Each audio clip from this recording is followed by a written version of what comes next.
Allô, grand maître. Oui, bonsoir Adolphis, comment allez-vous? Oui, je vais très bien, grand maître. Et vous? Ça va, par la grâce de Dieu, tout va très bien. Et la famille? Rendons, rendons grâce, merci à Dieu, merci vraiment, grand maître, merci pour tout. Mhm. Alors, donc je voudrais dire sincèrement, avant d'introduire, je dirais waouh, waouh, quelle belle et méthodique introduction et présentation de la part du grand maître de la classe, l'éclaireur pro vérité. Merci beaucoup.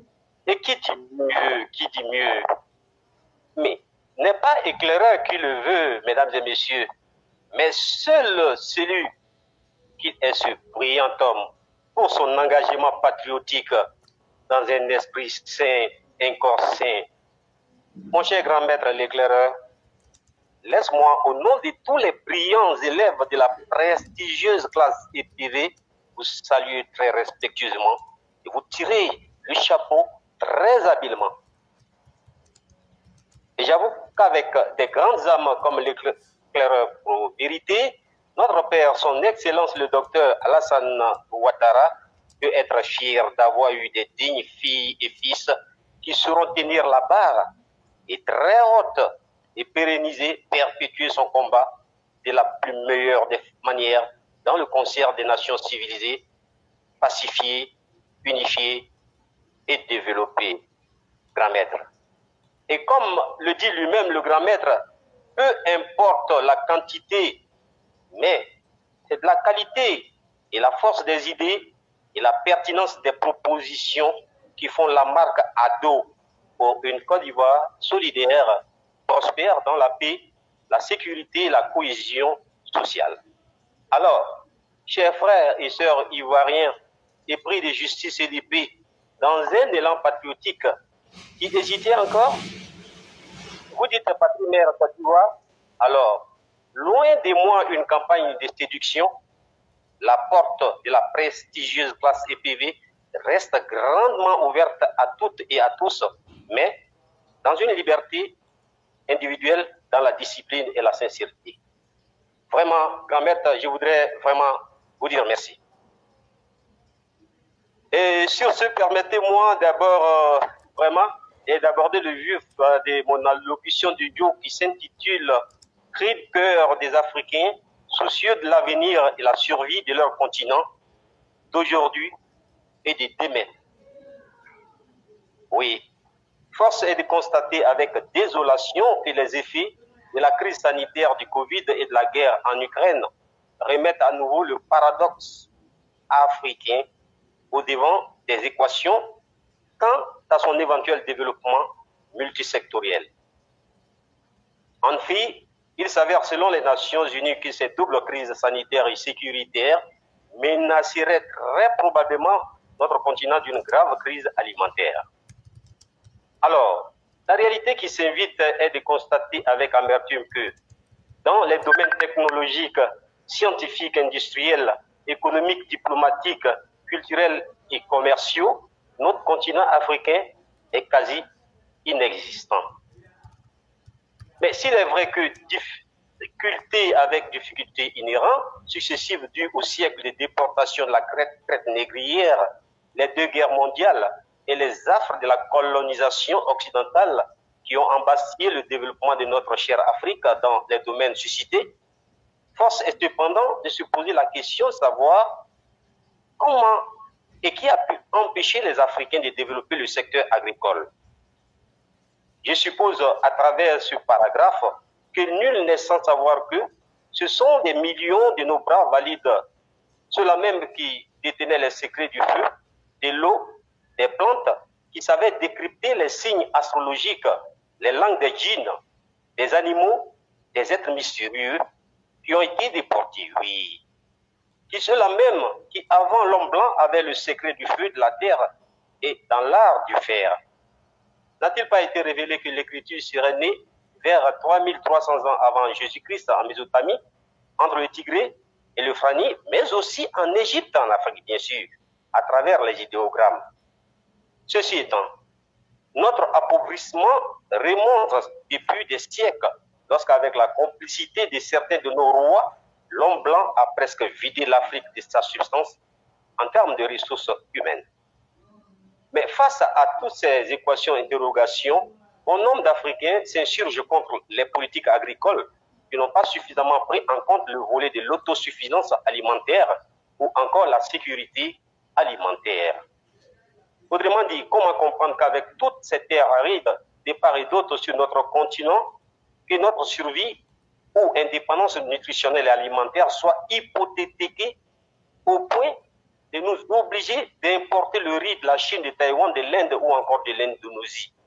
Le hic est lorsqu'on nous apprend qu'à cause de la guerre en Ukraine, ayant occasionné le blocus de la livraison du blé, comme si le pain était l'aliment de base sans lequel ce serait l'apocalypse, l'Afrique soit encore obligée d'aller faire la queue des grues en Russie.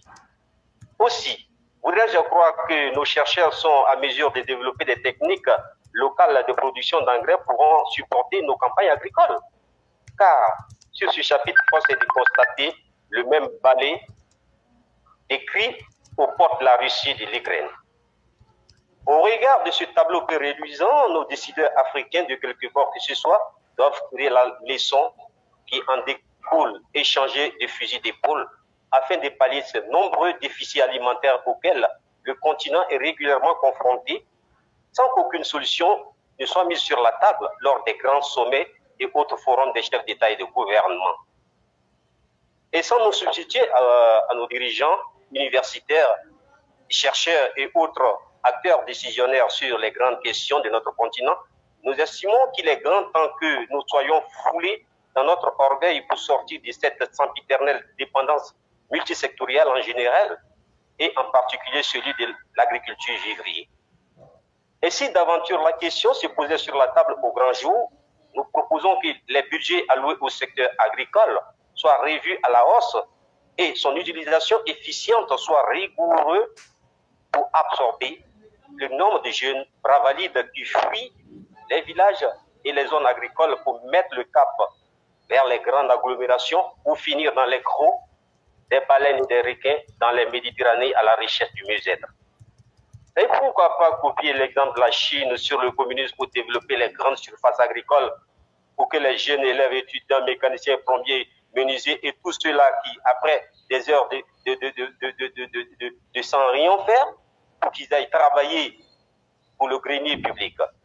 Par ailleurs, comme disait le sage de mon village, et je cite, malgré le changement climatique, les rarifications des pluies, l'avancée de la sécheresse et autres intempéries défavorables au bon rendement agricole, si, à travers une bonne et musclée, rigoureuse politique agricole, nos dirigeants favorisaient la promotion et développaient le secteur agricole vital, cela diminuerait considérablement la pauvreté, combattrait indéniablement la famine, absorberait substantiellement le chômage des jeunes et freinerait à n'en point douter l'exode rural et le flux migratoire vers l'Europe.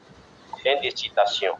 Autrement dit, s'il est acceptable entre griffes que notre continent soit indépendant économiquement sur le plan technologique, scientifique, industriel, commercial et aussi sécuritaire quand n'est pas capable de fabriquer une simple aiguille, il est cependant inadmissible que nous soyons dans le secteur agricole et encore dans l'autosuffisance alimentaire dans cette aliénation. J'y entre. Jusqu'à quand notre Afrique se réveillera-t-il? Mais si tout juste après l'accession de nos supposées indépendances politiques, nous avions eu la chance d'avoir des chefs d'État comme son Excellence Alassane Dramane Ouattara à la tête de nos nations, ce bâtisseur émérite et incomparable de sa génération, je puis parier que l'Afrique aurait fait un grand pas, un pas de géant vers son émergence, son développement participatif et harmonieux et durable. Merci, le grand maître, c'était là mon exposé du jour. Adolphis, c'est un cours magistral. Oui, grand maître. C'est un cours magistral que vous avez donné. Et vous êtes parti depuis même, je dirais, avant l'Égypte antique, pour nous ramener sur les questions fondamentales de l'existence même d'un peuple, celui de l'Afrique. Et la question que vous posez, vous la mettez en rapport avec les réalités du monde moderne. Et vous avez tellement bien dit que je me souviens hier avoir lu un président ou penseur africain qui dit Je souhaite que la famine frappe l'Afrique. Mais, comme on dit, on est tellement dans les émotions. Moi, j'ai plutôt apprécié ce que le monsieur avait dit. Parce qu'en réalité, l'homme africain a développé la culture de la paresse. La culture de mettre son destin,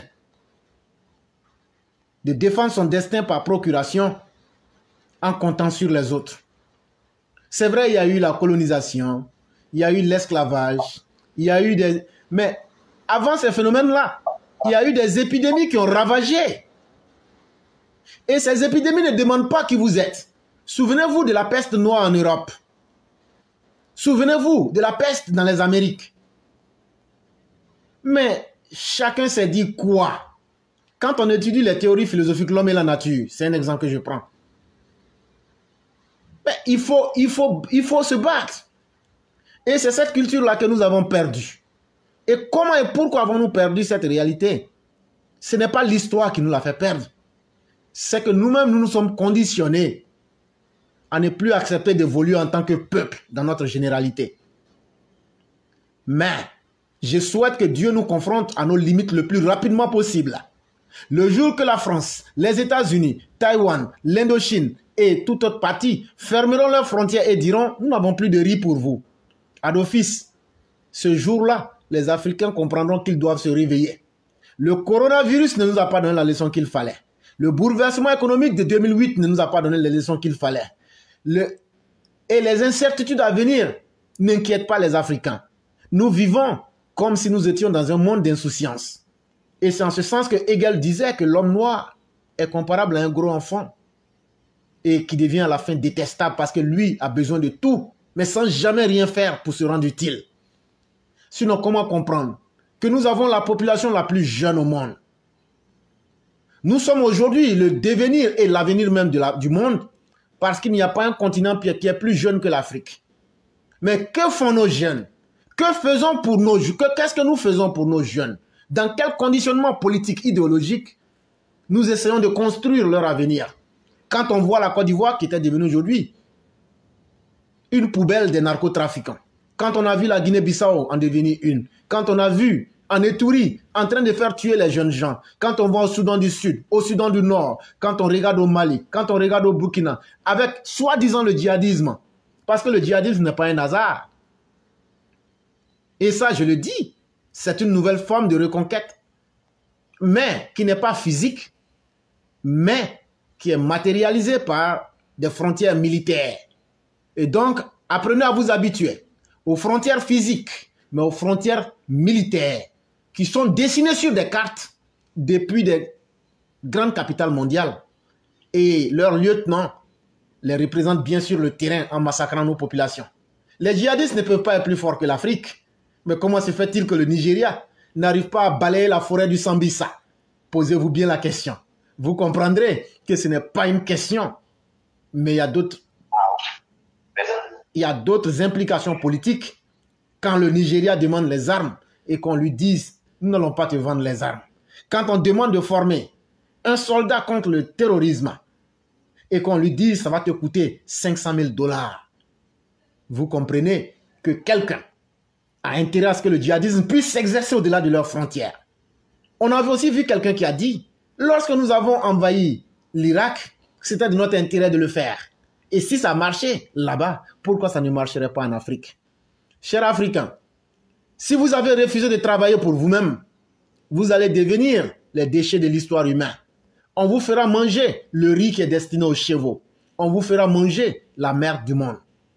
Et si vous avez accepté d'être la merde du monde, et vous acceptez de manger la merde du monde, alors on vous transformera, vous et votre continent, en sujet d'expérimentation, comme on a pu l'entendre ici, dans un certain mois de mai ou avril 2020, que l'Afrique de gré ou de force servira de champ d'expérimentation. Et cela devrait commencer par le Congo. Le Congo-Kinshasa, qu'on appelle aujourd'hui RDC. Chers frères africains, réveillons-nous. Ceux qui aiment l'Afrique ne sont pas ceux qui viennent crier. Ceux qui aiment l'Afrique ne sont pas ceux qui veulent livrer l'Afrique à de nouveaux maîtres. Ceux qui aiment l'Afrique sont ceux qui diront aux Africains, réveillez-vous, Commencez déjà, avec les moyens que vous avez, à devenir autosuffisant. Commencez avec les moyens que vous avez à dire non, en apprenant à vivre selon vos paradigmes. Parce que tant que vous n'allez rien proposer à l'humanité, l'humanité n'a pas le droit de vous respecter. Tant que vous êtes des grands importateurs, l'humanité ne peut pas vous respecter. Parce que ce que vous importez, c'est réellement de cela que vous avez besoin. Et vous êtes exportateur de ce dont vous n'avez pas besoin. Le monde ne peut pas vous respecter. Voilà la vraie réalité. Et c'est ce que le président Ouattara a compris. Et c'est pourquoi il ne limite pas sa politique à la Côte d'Ivoire. Il est le président de l'Afrique jusqu'en 1963. Il a tracé le grand programme stratégique pour l'Afrique. Et c'est ça notre crainte. Parce que des Ouattara, il en faut. Et pas que dans un seul pays. Parce que il faut que l'Afrique évolue. Si nous voulons vivre et survivre en tant que peuple, trop parler n'a jamais aidé un peuple. Se plaindre n'a jamais aidé un peuple. Et surtout, abandonner la lutte même de l'existence, c'est être partisan de la mort de notre propre peuple. Et chers Africains, votre destin ne se trouve pas entre les mains de ceux qui n'ont jamais travaillé, même au salaire minimum, comme Semi Keba. Vos destins ne se trouvent pas entre les mains de Franklin Nyamsi, qui entre le 22 mai et le 9 juin a fait 2 voyages au Mali. Franklin, on sait ce que tu allais faire là-bas. Donc, on va passer sur ça. Et donc, il faut que l'Afrique se réveille. Et ce point que vous avez évoqué, il est tellement profond, mais tellement bien dit par vous-même, que moi je le dis, je m'incline en face de vous. Souhaitons bien que les Africains comprennent et que chacun puisse passer à l'acte, c'est-à-dire l'autodétermination par le travail et l'acquisition de notre dignité en devenant nous-mêmes et en n'étant plus des éternels assistés. C'est ce que j'allais ajouter. Alors, le grand maître, je ne peux que rendre grâce à Dieu et remercier Dieu de m'avoir permis d'être aujourd'hui des vôtres. Et j'avoue que vraiment c'est une fierté, c'est un honneur pour moi personnellement d'être l'un des vôtres, sincèrement, car vous le méritez.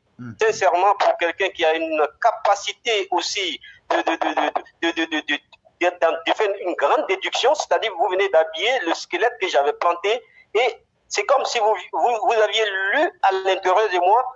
Et en conclusion, ce message d'adresse que je voudrais lancer à ce soi-disant panafricaniste, qu'il est plus décent d'être comme nous autres qui sommes mieux conscients et qui voulons mener la politique d'une manière la plus saine et non dans la violence comme eux le veulent pour nous rendre encore plus esclaves que plus esclaves. Merci bien, grand maître. Je vous en prie et vous passez une excellente soirée et sachez que votre présence est un honneur pour nous ici. Bon week-end. À vous pareillement.